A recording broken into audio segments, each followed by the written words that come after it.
everyone, welcome to my new segment, Calvicative News. The new segment where I bring you the latest in comic book related media and more. We've got a lot to cover, so let's not waste any more time and jump right into this. Up first, we got our first look at the new Punisher promo. Plus, it's possible that the episode titles have been revealed. We have a list right here, and let me go through them. The list reads as follows: 3 a.m. Episode 1, Episode 2, Two Dead Men, Episode 3, Kandahar, Episode 4, Resupply, Episode 5, Gunner, Episode 6, The Judas Goat, Episode 7, Crosshairs, Episode 8, Cold Steel, Episode 9, Front Toward Enemy, Episode 10, Virtue of the Vicious, Episode 11, Danger Close, and Episode 12, Home, and Episode 13, Memento Mori. Now these episodes do read kind of like they do have like a fine like a soldier vibe to it, and it sounds really cool and really brutal. So I'm really excited for that. Can't wait for it. So yeah, that's all the 13 episode titles. Other than that, we have a promo pic with the Punisher in it. I really can't wait. It looks awesome. I'm so excited. You can also catch my Punisher teaser trailer reaction video. It's in my channel if you want to click it. I'll leave an annotation if possible at the end of this video.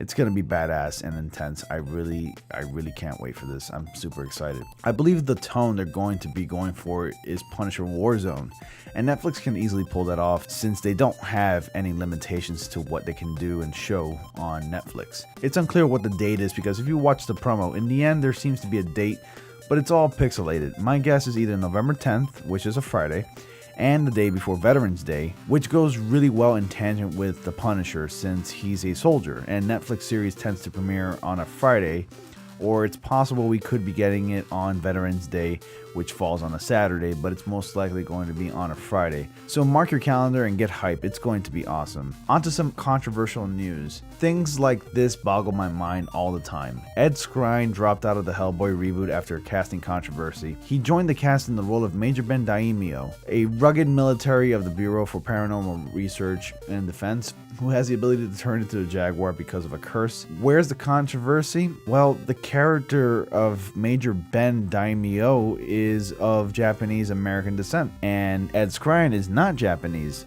American descent. After the announcement of his casting, there was a major uproar that after deep thought, Ed announced his departure of the role. He made a statement, and I quote, "Last week it was announced that I would be playing Major Ben Daimio in the upcoming Hellboy reboot. I accepted the role, unaware that the character in the original comics was of mixed Asian heritage.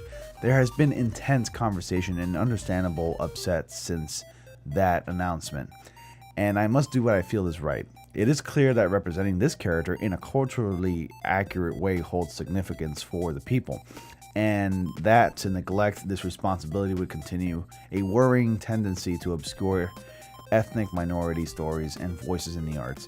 I feel it is important to honor and respect that. Therefore, I have decided to step down so the role can be cast appropriately. Representation of ethnic diversity is important, especially to me as I have a mixed heritage family. It is our responsibility to make moral decisions in difficult times and to give voice to inclusivity. It is my hope that one day these discussions will become less necessary and that we can help make equal representation in the arts a reality. I am sad to leave Hellboy, but if this decision brings us closer to that day, it is worth it. I hope it makes a difference." Lionsgate, the studio behind the reboot, also released a statement on the matter. It reads, "Ed came to us and felt very strongly about this. We fully support his unselfish decision. It was not our intent to be insensitive to issues of authenticity and ethnicity, and we will look to recast the part with an actor more consistent with the character in the source material." Well, I couldn't agree more with Ed Skrein. First off, I want to say that Ed made a very good decision and he was very professional about it. And this statement alone serves as a wake-up call to Lionsgate and all the other studios out there that people are culturally aware and passionate of their characters. And obviously in the day and age that we live in, cultural appropriation is inevitable. It's gonna happen because clearly representing characters in a culturally accurate way holds significance for people.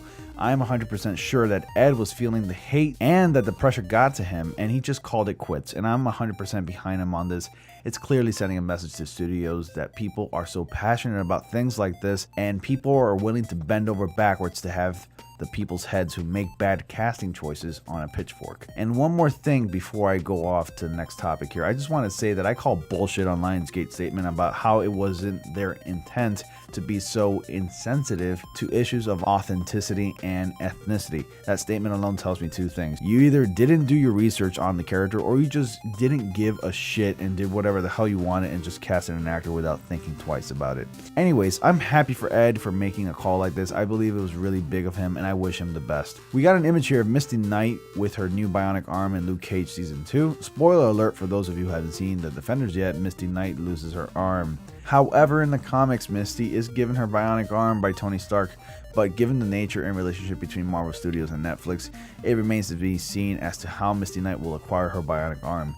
Maybe Danny Rand will pay for it and give her a new bionic arm. I don't know. I figured that'd be the case since Danny offered to pay the bills at the hospital when he was visiting Misty Knight at the hospital in The Defenders. So we'll see. Up next, we just got word that Joss Whedon will be receiving screenplay credit on the film Justice League, along with its original writer, Chris Terrio. If you all recall, Joss Whedon took over for director since the tragic passing of Zack Snyder's daughter, Autumn. We thought it was just a simple takeover, but it was more than that apparently. Whedon does not currently have a producer or executive producer credit on the film, which potentially could change before the film arrives in theaters. He will not, however, receive an on-screen credit for stepping in to direct the reshoots of the film. Well, at least he's getting some credit, and personally I'm glad he stepped in to help with the film. Let's just hope it's a good movie. We're finally getting more word on the Titans TV show. Brendan Thwaites is Robin in the live-action show. I believe this is going to be a streaming show exclusive. I'm not sure. I don't know much about Brendan Thwaites, but to me, he certainly looks like the part of Nightwing, so I don't have much to say about him.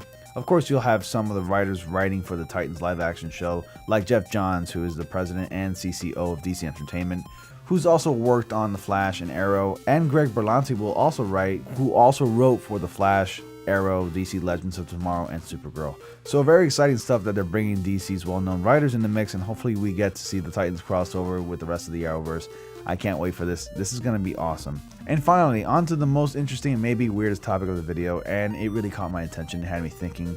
But it looks like Warner Brothers is eyeing Oscar winner Leonardo DiCaprio for the role of the Joker in the new Joker Origins film that's currently in development right now. It gets stranger because Martin Scorsese is set to produce. Before I get into more detail, I just want to say that to me, I find it strange that Leonardo DiCaprio would be considered to play the Joker, and for good reasons. Not that I think he's a terrible choice.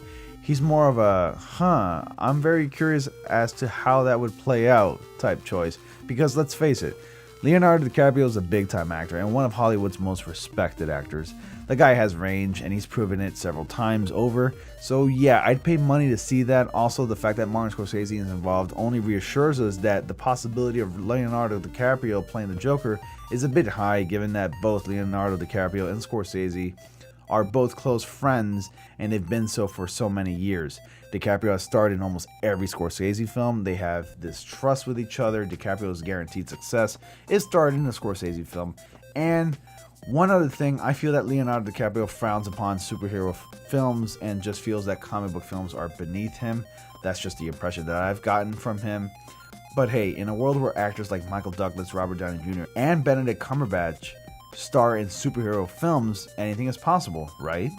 But I don't want to speak too soon, since sources say that there has been no formal offer to DiCaprio yet, nor has Scorsese's deal to produce the movie even closed. Though it does give us an idea of the caliber of actor and level of prestige Warner Brothers is going for with these projects. Apparently, if DiCaprio passes, expect another actor of equal A-list status to take the part, according to the sources. It's also said that Jared Leto was displeased with the news of another Joker stealing his thunder. I'd probably be displeased too, and I'd also feel like Warner Brothers doesn't have any confidence in me as an actor. Nothing personal, it's just business. DCEU is a mess. Well, that's all I got for you today in this week of Cavalcade of News. What do you think, and tell me your thoughts in the comment section down below. Thanks for watching, everyone, and please do me a solid by hitting that like button, subscribe for more, and I'll see you all in the next comic panel.